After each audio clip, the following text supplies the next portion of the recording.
सियाचिन की स्टोरी के बारे में 1983 में पता तो लगा था, लेकिन इसकी शुरुआत काफ़ी पहले हो चुकी थी। जब इंडिया और पाकिस्तान का पार्टीशन हुआ, तब इसकी शुरुआत हो चुकी थी, जब से पाकिस्तान ने कश्मीर की मांग करना शुरू किया। शुरू करने से पहले अगर आपने चैनल को सब्सक्राइब नहीं किया तो कर लीजिए और बेल आइकन को दबाना मत भूलिएगा। और अगर आपको ये जानना है कि जापान की खुद की कोई आर्मी क्यों नहीं है और चाइना और ताइवान के बीच में रिलेशन कैसे हैं, तो उसका लिंक आपको आई बटन में मिल जाएगा। देखिए, यूएन ने दोनों कंट्रीज को अग्री तो करवा लिया था सीज फायर पर, और 1949 में, और एक सीज फायर लाइन भी बनी थी कराची एग्रीमेंट के अंदर। कराची एग्रीमेंट के अंदर दोनों कंट्रीज के जो मिलिट्री रिप्रेजेंटेटिव थे वो गए थे, और दोनों ही कंट्रीज के मिलिट्री रिप्रेजेंटेटिव इस सीज फायर लाइन पर राजी हुए थे।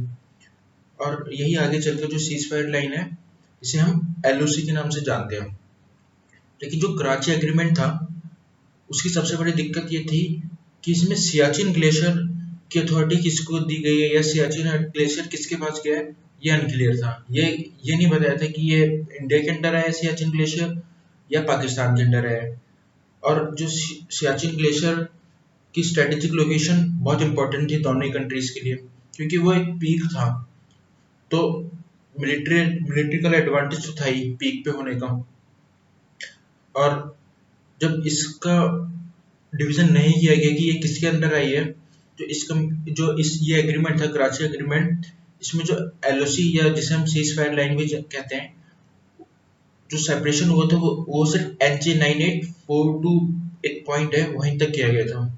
ये जो मैप में आप देख रहे हैं NJ9842, इसी पॉइंट तक इंडिया और पाकिस्तान को सेपरेट किया था इस एग्रीमेंट ने।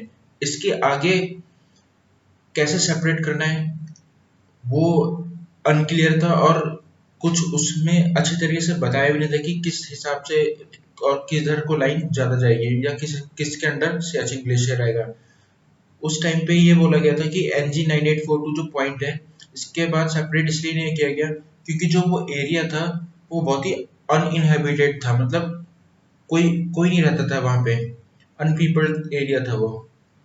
तो सिंपली ये कहा गया कि जो इस पॉइंट के बाद जो लाइन गई है वो नॉर्थ में ग्लेशियर की तरफ गई है, और ये नहीं बताया कि जो सियाचिन ग्लेशियर को किस हिसाब से बांटा है या नहीं बांटा है, ये अनक्लियर था। तो उसमें क्या किया पाकिस्तान ने अपनी लाइन को NJ9842 के बाद जो कोराकोरम पास तक उन्होंने अपनी लाइन बना दी। जो ये आप मैप देख रहे हैं, इस पॉइंट से लेके इस पॉइंट तक, ये जो काराकोरम पास है, इस पॉइंट तक अपनी लाइन ड्रॉ कर दी, और ये कहा कि जिसके ऊपर वाले जो एरिया है वो उनकी टेरिटरी में आता है। मतलब जो सियाचिन ग्लेशियर था उन्होंने अपनी टेरिटरी में लेते, सीधी सी बात उन्होंने यही कहा कि सियाचिन ग्लेशियर जो है वो हमारे टेरिटरी में है। और इसी बात को लेकर जो पाकिस्तान ने 1970s में और अर्ली 1980s में जो माउंटेन क्लाइंबिंग के लिए परमिशन मांग रहे थे अदर कंट्रीज के पीपल, तो उनको परमिशन देना शुरू कर दिया ताकि जो उनका क्लेम हो इस ग्लेशियर पे वो और पक्का हो जाए। जब इंडिया ने इस चीज को देखा कि पाकिस्तान परमिशन दे रहा है या वहां पे पेट्रोलिंग की जा रही है पाकिस्तान आर्मी के द्वारा, तो एज अ रिजल्ट इंडिया ने भी 1978 में इंडिया की तरफ से भी जो माउंटेनर्स आए थे परमिशन मांग रहे थे, उनको ट्रैकिंग करने के लिए इंडिया ने परमिशन दे दी। और एक ऑपरेशन भी किया गया इंडियन मिलिट्री के द्वारा, इंडियन आर्मी के द्वारा 1978 में, कि जिसको लीड किया था कर्नल नरेंद्र कुमार ने। उस ऑपरेशन में उन्होंने पेट्रोलिंग की थी सियाचिन ग्लेशियर की, और इसमें इंडियन एयरफोर्स का भी बहुत बड़ा योगदान था, क्योंकि जो लॉजिस्टिक सपोर्ट था और जो फ्रेश राशन था वो इंडियन एयरफोर्स द्वारा ही पहुंचाया गया था। और जो फर्स्ट लैंडिंग हुई थी सियाचिन ग्लेशियर में, ये भी हमारी फोर्स ने की थी, हमारी इंडियन एयरफोर्स ने की थी। हमारा चेतक हेलीकॉप्टर वहां पे लैंड हुआ था जब 2 कैजुअलिटीज हुई थी उनको एवैक्यूएट करवाने के लिए। देखिए, इससे पहले तक जो राशन सप्लाई कर रहा था वो तो वहां पे लैंड नहीं कर रहा था, पर जब 2 कैजुअलिटी हुई तो चेतक जो हेलीकॉप्टर है इंडिया का, उसको वहां पे लैंड करवाया गया, और इवेंचुअली ये फर्स्ट लैंडिंग हुई किसी भी हेलीकॉप्टर की सियाचिन ग्लेशियर में। और बहुत प्राउडली इंडियन जो एयरफोर्स का जो ये हेलीकॉप्टर था उसने की थी, क्योंकि ये जो लोकेशन थी बहुत ही, अगर हम हेलीकॉप्टर पायलट के पॉइंट ऑफ व्यू से देखें तो बहुत ही डेंजरस थी, और जो चेतक हेलीकॉप्टर का जो गाइडलाइंस थी वो बहुत उसके उस पॉइंट से काफी ज्यादा ऊंचाई पे उड़ रहा था जितनी उसकी गाइडलाइंस में तय था। ये इसलिए भी बहुत इंपॉर्टेंट हो जाती है। जब इंडियन आर्मी ने अपने ऑपरेशन में तेजी तब से लाई जब पाकिस्तान ने जापानीज माउंटेनियर्स को कि जो जापानीज माउंटेनियर्स का एक ग्रुप था उनको परमिशन दे दी थी सियाचिन में एक्सप्लोर करने के लिए, क्योंकि सियाचिन स्ट्रेटेजिकली भी बहुत इंपॉर्टेंट था इंडिया के लिए, और सियाचिन को अपने अंडर लेना भी जरूरी था। जैसे कि आप मैप में देख सकते हैं, ये वाला जो एरिया है ये अनक्लियर था। तो इस एरिया पे पाकिस्तान क्लेम कर रहा था कि ये उनका है, और इंडिया क्लेम करता करता है और कहता है कि हमारा है। वैसे ये वाला पूरा एरिया हमारे, ये जो इनका गिलगित बल्चिस्तान है वो पार्टीशन के बाद एलओसी में यूएन के जो सीज फायर का एग्रीमेंट हुआ, कराची एग्रीमेंट, उसके तहत उधर गया। लेकिन पाकिस्तान ने कहा था कि ये वाला लाइन हमारी है, इस लाइन के इधर ऊपर वाला। तो सियाचिन में इंडिया के लिए इसलिए भी जरूरी हो गया था क्योंकि ये जो इनका एनजे 9842 से और ये जो काराकोरम पास तक ये जो उन्होंने ये लाइन खींची थी वो एक बहुत बड़ा ट्रेड रूट बन सकती थी इन द फ्यूचर चाइना और पाकिस्तान के बीच में, जिससे इंडिया को काफी नुकसान हो सकता था, काफी मिलिट्री एक्सरसाइज कंडक्ट हो सकती थी वहां पे। अगर वो ट्रेड रूट ना भी बनता तो भी पाकिस्तान मिलिट्री को टैक्टिकली एडवांटेज होता हाइट का, अगर उनको कभी इन द फ्यूचर अटैक करना हो तो इस पॉइंट से नीचे की तरफ अटैक करना काफी ज्यादा आसान हो जाता है।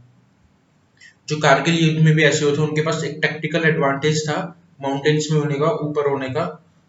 वही यहाँ पे सीन था कि अगर वो ऊपर वाला जो सियाचिन का ग्लेशियर है वो ऑक्यूपाई कर ले तो इंडिया के लिए काफी मुश्किल होती उसको वापस गेन करना, क्योंकि जो हाइट थी वो पाकिस्तान मिलिट्री के पास होती।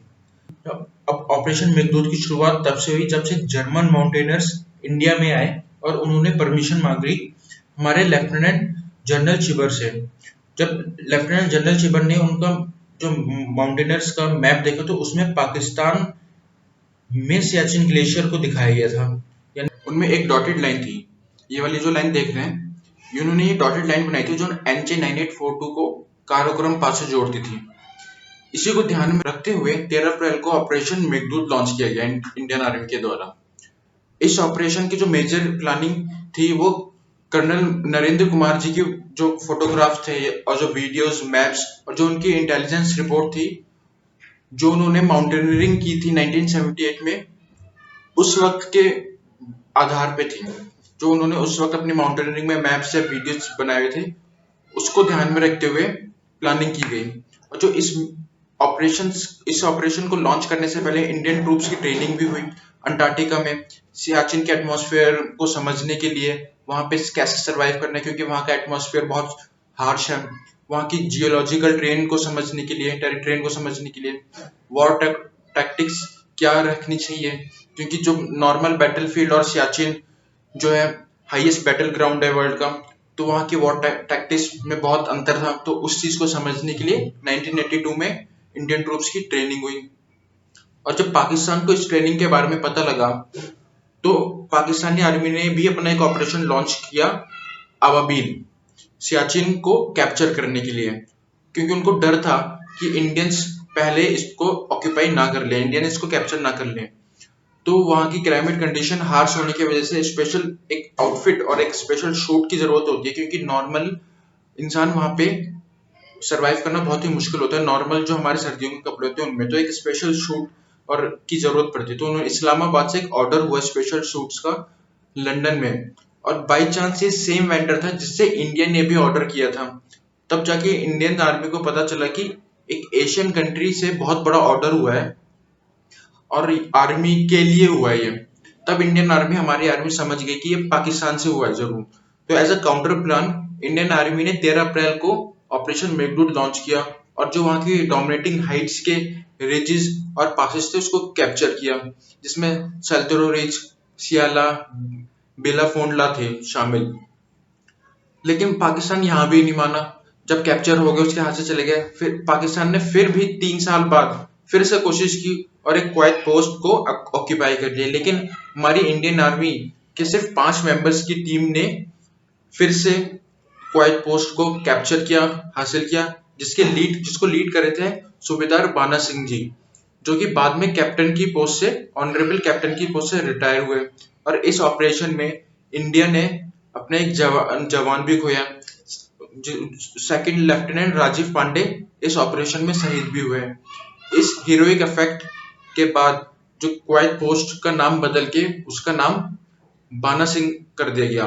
तब से 1984 से आज तक सियाचिन में इंडियन आर्मी तैनात है और सियाचिन की ग्लेशियर को इंडियन आर्मी सुरक्षा दे रही है। जय हिंद। अगर आपको ये वीडियो पसंद आया हो तो वीडियो को लाइक, शेयर, कमेंट करना ना भूलें और बेल आइकन को दबाना मत भूलें और अपने शहीदों का सम्मान करें।